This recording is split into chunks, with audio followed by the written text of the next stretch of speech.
Ay mga kabakyard, another video dito sa ating channel, at this video naman ay pag-uusapan natin yung isa sa pinakamahalaga na stage dun sa ating paggugulayan, yung ating land preparation. At guys, kung magustuhan nyo yung ating topic dito sa ating channel at kung interesado kayo sa pag-garden, tayo po ay nagtuturo dito o nagbibigay ng idea sa pag-organic farming.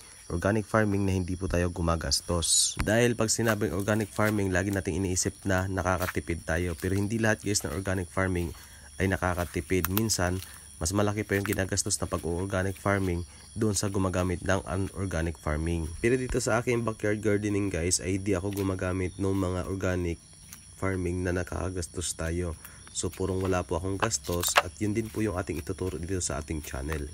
At ayun nga guys, balik tayo dun sa ating topic, yung ating paglaland preparation. So ayan, makikita nyo guys, hindi ko na nakabe yung unang nating ginawa, yung paghukay ng lupa at paggawa ng block nating pagtataniman.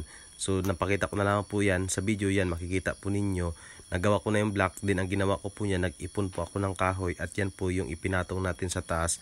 At yan po yung ating susunugin. At ito guys, yung pamamaraan at nagiging benepisyo nito ay na-activate niya yung pH level ng ating lupa. So yung ating lupa, kahit yan ay payat na o mahina na yung kanyang nutrients, so isa siya sa magbibigay sa unang hakbang ay i-activate niya yung pH level. At kung magtatanong kayo guys kung ano yung pH level, basta nakasubscribe po tayo sa ating YouTube channel, i-discuss po natin yan sa susunod po nating video. At sunod niya po guys na benepisyo, siyempre yung ating pong wood ash. After po nating masunog yung mga kahoy nating inipon, siyempre normal po yan, magkakaroon po yan ng maraming abo. At yan po yung kakalat dyan sa ating lupa. At alam naman po natin guys na yung abo talaga ay literal na ginagamit ng ating mga farmers pagdating po sa pag-organic. Yan po ay rich of potassium, mataas po yung kanyang potassium at iba pong minerals na kinakailangan po ng ating halaman. At karagdagang benepisyo din guys, syempre kapag nagsusunog tayo ng kahoy, hindi naman lahat yan ay nagiging abo. May mga parts yan dyan na naiiwan siyang uling na buo. At yung uling guys, huwag nyo aalisin, hayaan yung ibaon nyo sa lupa kasi napakalaki pong ambag niyan at nutrients para sa ating halaman na kinakailangan.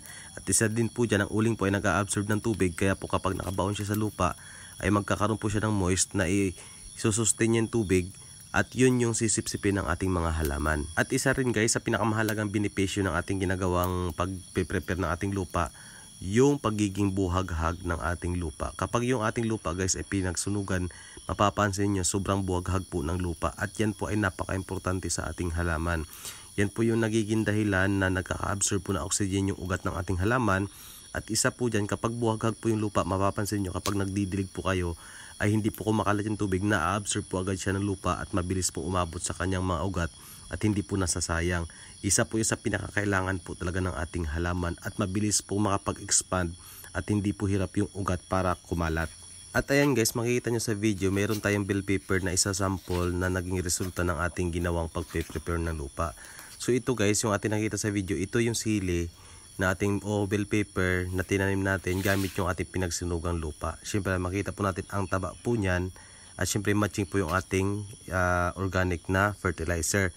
Next video gagawin din po natin, ibabahagi rin po natin yung topic sa ating organic fertilizer na hindi rin po tayo gumagastos.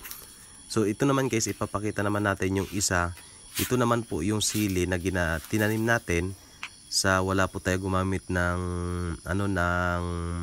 which is gumagamit naman po tayo ng organic fertilizer, pero pure lupa lang po yung ating pinagtaniman. So hindi po natin yan ginawa ng preparation na nagsunog po tayo or something, ano pang ginawa natin. Pure lupa lang po yan, pero nagdidilig po tayo ng organic fertilizer po natin, pero hindi gumagana. In this video naman guys, yan sa another video, pupunta naman po tayo sa isang sili. So ito po yung ginamitan po natin ng ating land preparation, yung nagsunog po tayo ng lupa. So mapapansin nyo po, ang healthy po ng ating bell paper. At ito guys ay applicable po yung ating paglaland preparation, syempre sa kahit anong uri po yan siya ng halaman. Kayo na po yung bahala dyan. Yan po yung pinaka the best po na gawin. Yan po yung pinaka first move. Ngayon naman guys, lilipat tayo dito sa ating isang tanim na bell paper.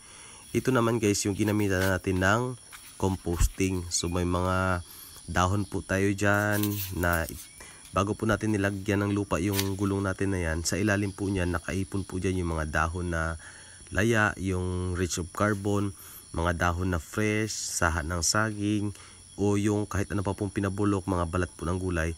Yan ang resulta. Mapapansin nyo guys, maganda rin naman siya, healthy, pero iba talaga yung difference nung pinagsunugan ng lupa. 'Di ba ang layo ng kanyang resulta. So ito guys naman yung ating okra, yan naman po ay normal na lupa lang at composting po yung ating ginagamit. So mas lalo siya tumaba dun sa ating ginagamit na organic fertilizer na pinandidilig po dyan. At gagawan po natin ng video yan sa susunod. Okay, mag-alala guys, yan po ay hindi po tayo doon gumagastos. At ayun guys, balik tayo doon sa ating topic sa land preparation. So ngayon, gabi na. So gabi na po yung ating bakante dahil busy po tayo sa araw doon sa ating trabaho sa barangay bilang kagawad. So kapag gabi po, doon po ako nagkakaroon ng time para po sa ating garden. So ayan po, makita po ninyo, tapos na po yung ating pagsunog at kumalat na po yung abo sa taas. Syempre, time na po natin na para haluin. So yan na po yung ginagawa ko po dyan guys, hinahalo ko, pinipino ko yung lupa sa itaas. Pero syempre guys, dahil pitsa yung ating itatanim dito, hindi ko hinahalo ng malaliman yung abo para hindi bumaon sa ilalim. Kasi yung pitsa guys ay mababaw lang yung kanyang ugat. Pero kapag mga namumunga like sili, okay lang po yan guys, kahit haluin natin ng halos isang dangkal yung lalim. Para kasi yung ugat naman po ng mga ganong klase ay umaabot po sa ilalim. Then after po nyan guys ay pipinuhin po natin yan at papatagin na po natin yan at ililipat na po natin yung ating pichay. So after po nyan, naglipat na po ako ng pichay, hindi na po ako nag-cover. Diretso na po dito sa atin pagdating po ng umaga. So yan guys, umaga na po ngayon at nailipat na po natin yung ating pichay. So ito po yung kanilang day 1 o kagabi lamang po yan natin na transplant. Yan po yung kanilang day 1 na pagtanim. So after po yan dilig guys, then makikita niyo po yung resulta dyan. Huwag po kayo mag-alala guys dahil yung resulta po ng ating ginagawang pagpa-farming organic ay i-upload din po natin dito sa ating channel para maging updated kayo dun sa ating mga binibigay na idea.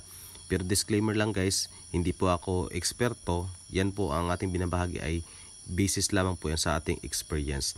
At kung gusto po yung mga ganitong topic, libreng-libre po yung ating subscribe button at bell notification. So yun lamang guys, thank you so much.